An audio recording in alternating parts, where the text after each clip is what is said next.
Assalamualaikum guys, welcome back. Aku rasa mungkin ramai antara korang yang dah pun tengok video ni dan aku pun berkongsi rasa kecewa dan kesal pasal aku tak sangka benda macam ni secara casualnya boleh dikongsikan dekat media sosial. Video yang berdurasi lebih kurang 29 saat ni buatkan ramai orang kurang senang dan juga tak selesa. Bukan sebab orang ni je, tapi kemungkinan ada makhluk lain yang buat perkara yang sama dekat kejiranan dorang. Ya Allah, nikmatnya oksigen free Allah bagi.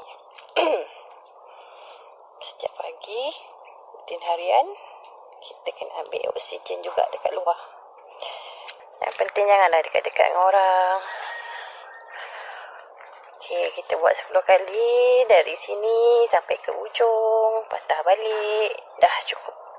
Ini yang jenis upload dekat media sosial. Yang jenis buat diam-diam tu lagi ramai. Dekat sini hantaran dia berbunyi macam ni.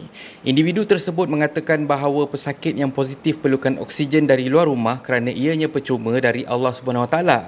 Dia juga turut menyatakan bahawa pesakit memerlukan sekurang-kurangnya 15 minit untuk keluar menghirup udara segar dan menasihati jiran-jiran supaya tidak takut. Betul, oksigen tu percuma.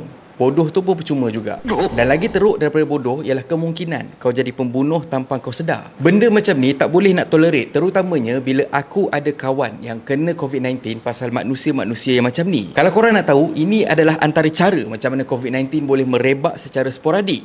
Benda yang kau sentuh, tempat yang kau pergi, semuanya boleh bunuh kau. Virus COVID-19 ni boleh hidup dekat permukaan lebih dari 3 hari. Tak kisah sama ada besi ataupun plastik. Kalau kita tengok dekat dalam video ni, ini kawasan kejiranan yang dikelilingi oleh orang lain. Itu yang pertama. Kedua, kita boleh nampak jalan tu agak sempit dengan divider dan juga kereta dekat kiri dan kanan. Misal katalah pesakit ni terbatuk dan virus COVID-19 ni merayap melalui udara dan melekat dekat besi divider ataupun dekat kereta jiran tu. Siapa yang akan jadi punca nanti? Ketiga, benda ni bukan dekat tempat aku je, tempat korang pun sama. Dan juga aku sangat-sangat yakin dekat kawasan kejiranan pesakit ni juga. Apa dia tu?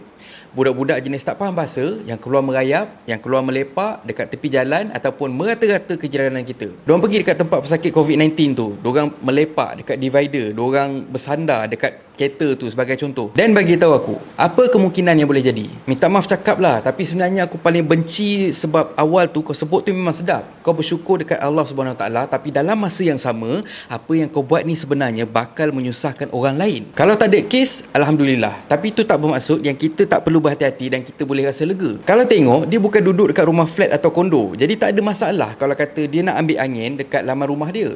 Apa masalahnya sampai nak kena keluar rumah? Even duduk dekat laman pun boleh nampaklah kawasan luar. Tolonglah fikir 3-4 langkah ke depan. Jangan fikir, oh tak ada orang, so tak ada masalah kalau kata aku keluar. Ibaratnya, kau jalan-jalan dekat shopping mall. Lepas tu, kau pergi dekat satu sudut ni, tak ada orang. Jadi kau kentut. Kau fikir, Yang penting janganlah dekat-dekat dengan orang. sekali, tiba-tiba ada orang lain lalu dekat tempat tu. Terus, pengsan, sakit jantung sebab busuk sangat bau kentut kau. Nampak tak? Kita bukan Tuhan yang kita boleh aturkan semua benda ikut apa yang kita nak. Jadi kat sini, bukan masalah kau dekat dengan orang ataupun tidak. Tapi jejak yang kau tinggalkan tu boleh bagi kesan yang mungkin akan ubah hidup orang lain. Dan masalahnya bukan ke arah kebaikan tau. Ini cuma sikit sebab kenapa mereka yang positif COVID-19 tak sepatutnya keluar. Sekali lagi, ini punca macam mana Amin Idris boleh terjangkit. Alhamdulillah tau, Allah SWT masih lagi panjangkan umur dia. Tapi seksa dia, Allahu Akbar. Sampai Amin Idris berdoa lah supaya sejarah tak mungkin berulang.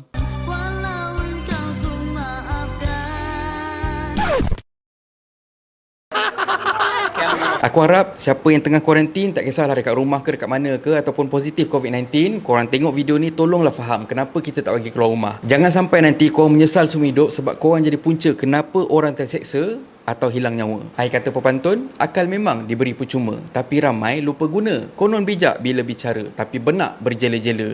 Dan kalau korang suka konten yang ada dalam channel ni, please consider to subscribe, okay? So thank you very much for watching and have a nice day. Assalamualaikum.